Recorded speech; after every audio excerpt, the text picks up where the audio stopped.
So welcome back to my YouTube channel. एक वर्षको ग्यापमा मैले चाहिँ अझ फेरि छोटो एउटा सानो एउटा भ्लग बनाएको छु।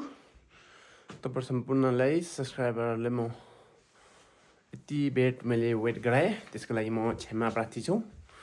अब चाहिँ मेरो पट्टापट निरन्तर भ्लग आउने छ। अब हामी ट्याक्क खाजा खान जान्छौँ ढोकाबाट निस्केर। अब ट्याक्क माथि पुगेर खाजा खाएर अनि त्यसपछि काममा लाग्ने छु गाइज।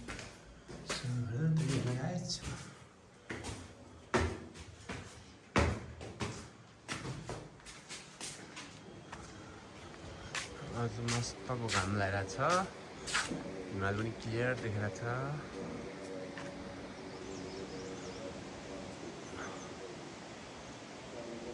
हिजो धेरै पानी पर्यो, अहिले चाहिँ एकदम दामी देखिरहेको छ घाम लागेर।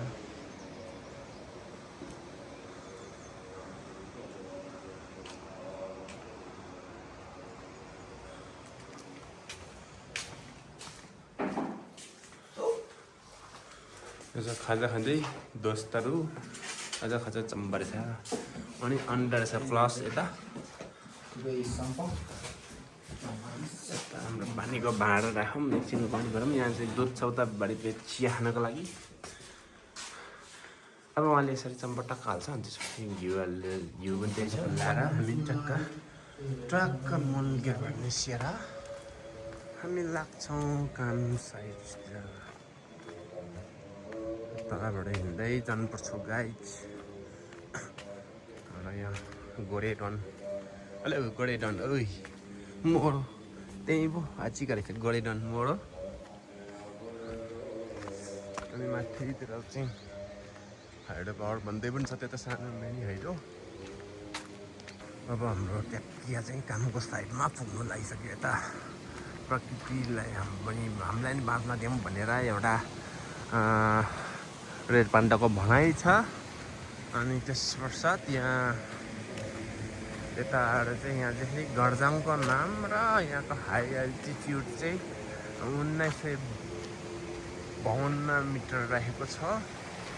अनि यहाँ पछाडि यहाँ नेपालकै ठुलो सप्तकोशी नदी त भन्नु मिल्दैन यसलाई, त्यो चाहिँ सानो एउटा माथि हिमालबाट बगेर आएको सानो खोला हो।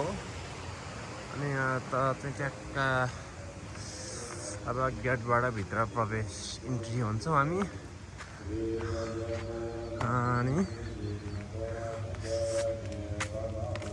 हुँदै हुँदै यता चाहिँ कामको साइडमा नि पुगिसक्यो।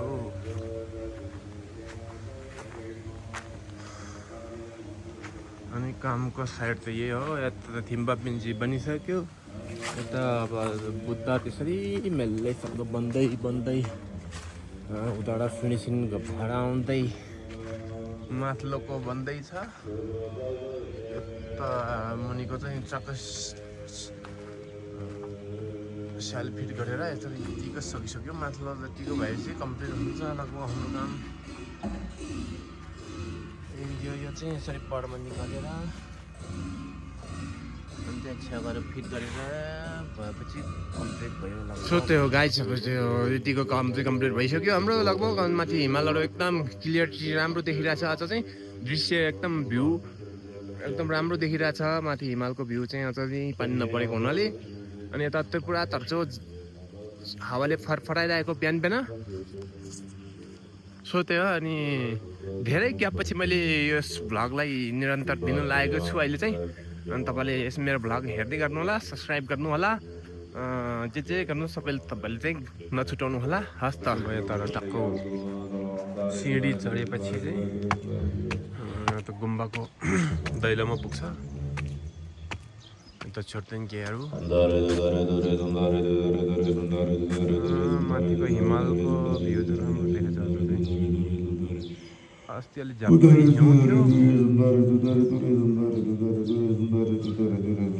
अहिले चाहिँ हिउँ निक्लिएको भएछ। राम्रो सिन देख्यो। अहिले यो गुम्बामालको लामाको